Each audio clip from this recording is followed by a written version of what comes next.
Hoje, sem sombra de dúvida, um dos grandes problemas que nós temos ainda em algumas áreas são as plantas daninhas. No vídeo de hoje, a gente vai falar uma série de estratégias que são excelentes e extremamente eficazes para acabar com as plantas daninhas e você conseguir uma alta produtividade na sua lavoura. Você é produtor rural e gostaria de reduzir os gastos com fertilizantes e aumentar a produtividade de suas lavouras através de uma metodologia de equilíbrio de nutrientes no solo? Conheça a nossa consultoria online especializada em fertilidade do solo, que já atendeu produtores de todas as regiões brasileiras. Quer conhecer mais e melhorar suas áreas nessa safra mesmo? Clique no link disponível na descrição. Fala pessoal, tudo bem com vocês? Sejam bem-vindos a mais um vídeo aqui do canal. Lembrando para deixar o like, se inscrever, toda aquela coisa. Jonathan é chato, mas é isso mesmo, eu tenho que pedir aí, que assim o YouTube entrega nossos vídeos para mais pessoas, porque aí ele entende que é relevante, que, enfim, as pessoas gostam, beleza? Combinado? Vamos começar, galera. Melhores estratégias para controle de plantas daninhas. O vídeo de hoje está bem legal, então fica aí até o final. Olha só, primeiro de tudo, você deve conhecer as plantas daninhas, né? Não só pelo nome comum, né? O nome popular, porque muda de região para região, mas tentar ali saber um pouquinho mais sobre elas, sobre as famílias, folha larga, folha estreita, o que controla bem, quais produtos controlam até que fase. Esse manual de identificação de plantas daninhas, que é esse que eu coloquei aí, ó, é excelente para isso, beleza? Então, é muito interessante que você, produtor rural, tenha, que engenheiro agrônomo tenha também, para que você vá a campo de vez em quando e dê uma olhada nas plantas daninhas, porque tu tem a planta adulta, você tem a plântula e você tem a semente. E aí aqui do lado, ó, você tem os produtos que controlam e até que fase que controla também. Então acaba sendo uma ferramenta bem útil para você entender mais sobre plantas daninhas. Você não precisa fazer uma faculdade, ficar 5 anos estudando para você conhecer sobre a dinâmica dela, sobre produtos que controlam, né? Qual que é a dinâmica de dispersão também, que a gente vai falar sobre isso. Uma coisa que eu coloquei aqui, qual que é o tipo de dispersão da buva, né, de uma guanchuma, de uma planta assim. Então, cada uma vai ter uma dispersão diferente. A buva, por exemplo, ela tem uma semente que pode se dispersar facilmente pelo ar. Já a guanchuma, não. Ela vai se dispersar ali, por exemplo, o amargoso também vai começar em algumas reboleiras. Então, entendendo isso, você já começa a pensar em algumas coisas que a gente vai falar ao longo do vídeo para controlar aquele problema aí na sua área. Então acaba sendo muito interessante, tá? Olha só, um conceito que a gente deve entender é sobre banco de sementes. O que é banco de semente, Jonathan? Todo ano, se eu tiver uma área de pousio ou uma área que eu deixei lá 60 dias sem plantar nada e eu tiver plantas daninhas sementando, eu vou ter um banco de sementes de plantas daninhas que vão crescendo nesse meu solo. E essas sementes de plantas daninhas, elas geralmente precisam de determinadas condições para germinar, seja de temperatura, de luminosidade. Então, às vezes, ela sementa, por exemplo, no final ali ou no início do outono e ela vai voltar a germinar só no verão. Só que a semente ficou ali no banco de sementes, certo? Então você vai ter aquele problema lá no verão. Se você faz todo ano isso, você deixa, sei lá, 30, 60 dias sem nada de pousio, você tira o milho, deixa as plantas daninhas presentes ali na área, que provavelmente até o final de você tirar o milho vai ter alguma planta daninha, deixa sementando, você vai estar sempre aumentando o banco de sementes para você controlar na primavera, né, que vai ter condição de germinar. E aí lá em agosto, em setembro, você vai ter que voltar a controlar. Ou em outubro, dependendo da região onde você está. Então, assim, buscar essa questão estratégica de controle, fazer o manejo outonal, que a gente já vai falar, é fundamental para a gente diminuir esse chamado banco de sementes. E quanto menos sementes de plantas daninhas você tiver, mais fácil vai ser fazer o controle. Inclusive, tinha um professor meu, e não só professor meu, isso tem vários professores aí que falam também, que é o seguinte, preste atenção nisso, galera. O melhor controle de planta daninha é a palhada. Jonathan, mas eu tenho problema aqui com... Eu não consigo fazer plantio direto, eu tenho esse problema. Ok, cada um vai ter uma situação específica, vamos tentar se adaptar a isso. Porém, o melhor controle é palhada. Então, se você conseguir fazer plantio de espécie de adubação verde anterior à tua lavoura principal, de milho, de soja, de feijão, de hortaliça, sei lá, adubação verde, você vai diminuir o banco de sementes, vai diminuir também plantas que podem ser resistentes a determinados herbicidas e vai ser muito mais fácil controlar. você vai gastar menos dinheiro com herbicida, vai ter menos problema, menos interferência também com essas plantas daninhas que vão competir por água, por luz, por nutrientes com as plantas que a gente tem interesse comercial. Dá uma olhada nesse gráfico aqui que é muito interessante. Então tem o rendimento, isso aqui é lavoura de milho em quilos por hectare, e dias aqui após emergência. Então tem um conceito chamado PAI. O que é PAI? Período anterior à interferência. Quer dizer que antes desse período, se eu tiver a convivência da plântula de milho lá com a planta daninha, eu não vou ter interferência significativa em produtividade. Passou desse período e eu tenho competição de planta daninha com a minha lavoura principal, seja milho, soja, feijão, trigo, qualquer coisa, eu vou ter impacto em produtividade justamente pela competição por água, por luz, por nutrientes, etc. E aqui eu tenho um PTPI, período total de prevenção à interferência. Aqui é o período total que eu devo manter essa minha lavoura mais limpa possível, sem interferência nenhuma, para não impactar na produtividade. Então veja que nesse trabalho aqui o PAI foi em V2, quando a plântula de milho tinha 2 folhas verdadeiras, período anterior à interferência, e o período total de prevenção de interferência foi lá em V7. Então por isso que eu devo montar uma estratégia para o meu milho ficar até pelo menos V7 ali, sem nenhuma planta daninha interferindo. Aqui tem um outro trabalho bem interessante, que é a produtividade de soja em quilos por hectare e a produtividade média de soja em diferentes densidades populacionais de buva, que é muito comum no Brasil inteiro. Tem uma ampla dispersão também. Aqui foi feito em 16-17, né, na safra 16-17 e 17-18. Dá uma olhada aqui com uma buva por metro quadrado. Pode parecer pouco, mas vai por mim, uma buva por metro quadrado é uma quantidade bem considerável. Uma buva por metro quadrado impactou aqui em 14% a produtividade, ou 9,4 sacas por hectare nesse experimento. Saiu de lá de 0 buva por hectare de 4.075 quilos para 3.510 quilos com uma buva por hectare. Se a gente for aumentar aqui para 6 buvas por hectare, a quebra de produção foi de 43%, ou de quase 30 sacos. Então é muito significativo. Vou imaginar aí, fazer a seguinte conta, né? O impacto de uma buva por metro quadrado. Se eu vou ter ali mais ou menos 9 sacos por hectare, como mostrou o trabalho, uma saca de soja sendo comercializada a R$130, eu tenho R$ 1.222 em apenas 1 hectare pelo impacto de apenas um fator, que foi a questão de plantas daninhas. Isso aqui em 10 hectares vai virar 12 mil, em 100 hectares vai virar 120 mil. Então acaba sendo um problema bastante grande, né? Ah, Jonathan, mas não é uma buva por metro quadrado. Eu vou ter uma buva a cada 5 metros. Mas mesmo assim você pode ter ali algum impacto na produtividade. Jonathan, é complicado aqui, deu um ano adverso. Ok, mas não é porque deu um ano adverso, não é porque eu tive um problema situacional naquele ano que eu não vou buscar melhorar, não vou buscar mudar o jeito que eu estou fazendo, ou pelo menos buscar testar coisas diferentes para minha área especificamente. Porque se eu estou no Paraná, é diferente do cara do Mato Grosso, é diferente do cara do Maranhão, é diferente do cara do oeste da Bahia, é muito diferente. É muito diferente, não é a mesma coisa. Então, olha só, uma estratégia matadora para vocês é o manejo chamado manejo outonal.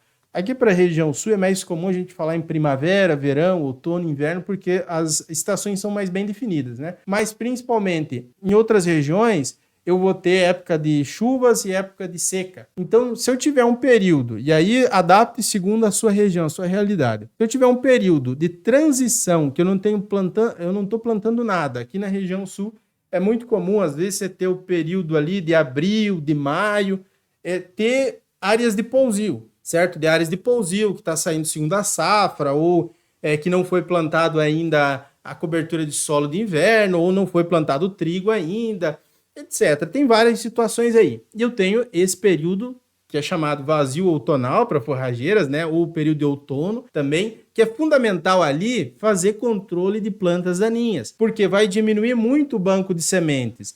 Então, é um período que compreende principalmente o final da cultura de verão, então saiu soja lá em fevereiro, né? Ou final de janeiro também, ou em março, sei lá, dependendo muito da região. E o estabelecimento da próxima cultura de inverno, né? Em abril, maio ou junho. Nós podemos utilizar nessa situação herbicidas que não são seletivos, como é o caso do glifosato, ou associação com outros produtos também para melhorar o controle, aumentar o espectro de controle e acabar com esses problemas e diminuir também a sementação dessas plantas daninhas, diminuindo o banco de sementes e facilitando o controle depois para o plantio da próxima safra em setembro, outubro e novembro. Controle antecipado. Quanto menor a planta daninha, melhor é o controle. Então, se eu tiver uma planta daninha que fugiu do meu controle, está muito grande, eu vou ter que dessecar, muitas vezes eu vou ter que usar uma associação de produtos e eu vou ter que fazer um manejo sequencial. Então, aplicar alguns produtos agora, daqui 7, 10 dias, se eu tiver condição, entrar de novo, fazer um manejo sequencial. Então, isso acaba encarecendo muito a nossa operação, porque se eu estou sempre apagando fogo, né? Todo ano eu estou apagando fogo, fazendo manejo sequencial, associação de ingredientes ativos, isso acaba se tornando um problema também. Então, se eu conseguir trabalhar com adubação verde, que vai trazer todos os benefícios para a fertilidade do solo, como a gente aborda muito aqui nesse canal, também vai trazer benefícios no quesito controle de plantas daninhas, diminuição de banco de sementes, diminuição do fluxo de plantas daninhas na lavoura que vem em sequência. Então, nós sempre devemos verificar a seletividade dos herbicidas, bem como o período de carência entre a aplicação e o plantio. Então, se você vai, por exemplo, plantar soja, quer aplicar 2,4-D, é pelo menos uns 10, 15 dias ali antes que tenha esse período de carência. Tem que saber também se a associação de produtos aí que você está fazendo não tem efeito no solo. Então, assim, ó, por exemplo, cultura do milho. Né? Cultura do milho é muito comum dar problema de fitotoxidez, associação de alguns produtos em pós-emergência.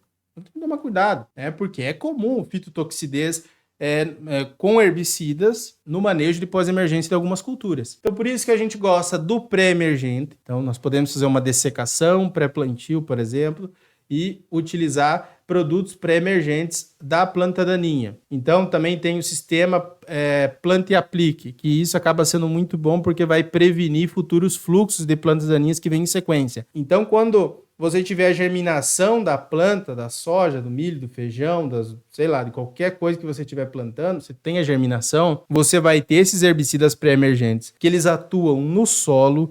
Quando a planta daninha ela vai germinar ali, ela não consegue germinar, porque ele atua em pré-emergência. Então, você não vai ter interferência nenhuma, que acaba sendo muito interessante. Então, esses pré-emergentes atuam diretamente no banco de sementes do solo, interrompem os futuros fluxos de germinação dessas plantas daninhas, e para solos pesados, solos argilosos, solos com muita palhada também, ele acaba sendo de difícil trabalho. Então, em algumas regiões acaba sendo mais fácil, outras um pouco mais difícil. Eu não estou excluindo, dizendo assim que, não, porque tem muita palhada, então eu não vou ter palhada porque é difícil de usar um pré-emergente. Não é isso. São situações que a gente vai avaliar.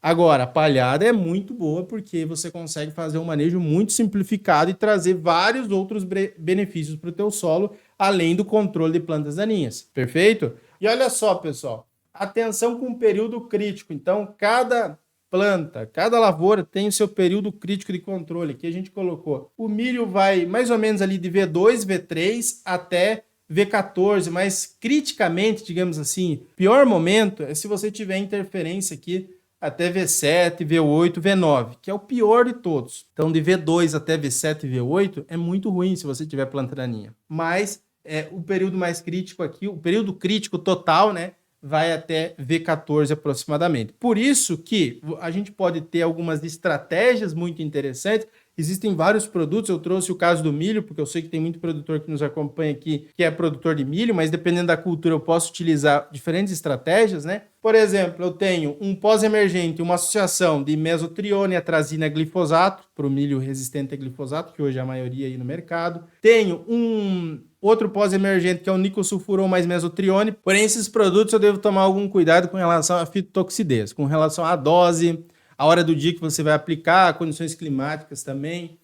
Alaclor mais atrazina, que é um excelente pré-emergente também, pode ser utilizado para a cultura do milho. Então, a atrazina é tanto pré-emergente como pós-emergente, muito antiga a molécula da atrazina, utilizada hoje na cultura do milho, funciona muito bem também. Outro pós-emergente mais simples e barato também de ser utilizado aqui, que é a atrazina mais óleo vegetal, que tem muitos agricultores que fazem essa associação, né, de atrazina mais óleo vegetal. O cletodin ou fluazifop, né, os DINs ou FOPs aqui para controle de quando fica um pouco mais difícil, eu tenho muita gramínea, por exemplo, um azevém resistente ao glifosato, aí para plantar o milho, eu posso utilizar um cletodin, um fluazifop, porém com um período de carência de 7 a 10 dias antes da semeadura e Flasifop de 14 a 21 dias antes também de você plantar o milho. Então, tomar esses cuidados é fundamental. Outra coisa, outra dica para vocês, eliminar plantas daninhas de áreas próximas a estradas. Então, você tem uma lavoura, tem estrada, tem planta daninha ali,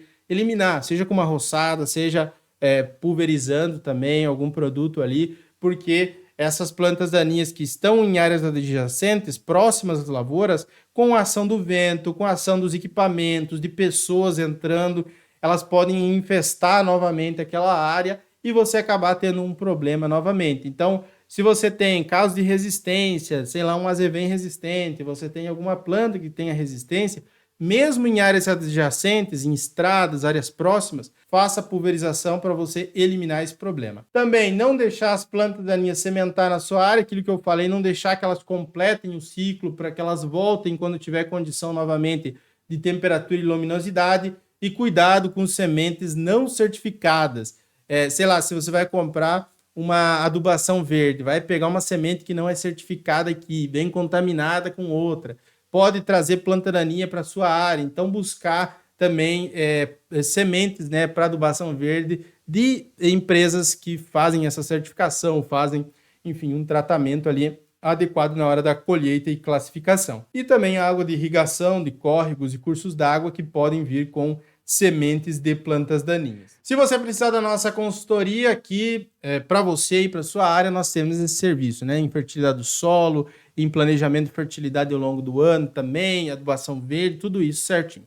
Aqui abaixo tem um link, é só você clicar e nos chamar lá no WhatsApp. Combinado? Forte abraço, fique com Deus, até o nosso próximo vídeo e tchau! Agora o AgroBrasil conta com uma plataforma completa de treinamentos do agro. Você pode escolher o que quer aprender no seu tempo e no seu ritmo. Os treinamentos são com base em situações reais que nós vivemos no nosso dia a dia da consultoria. Cada aula é focada em resolução dos principais problemas do campo. E você ainda tem 7 dias de garantia total para testar a plataforma. Você ainda tem uma comunidade completa onde você pode oferecer o seu serviço e se conectar a novas pessoas. Para você conhecer mais e fazer parte, clique no link disponível na descrição.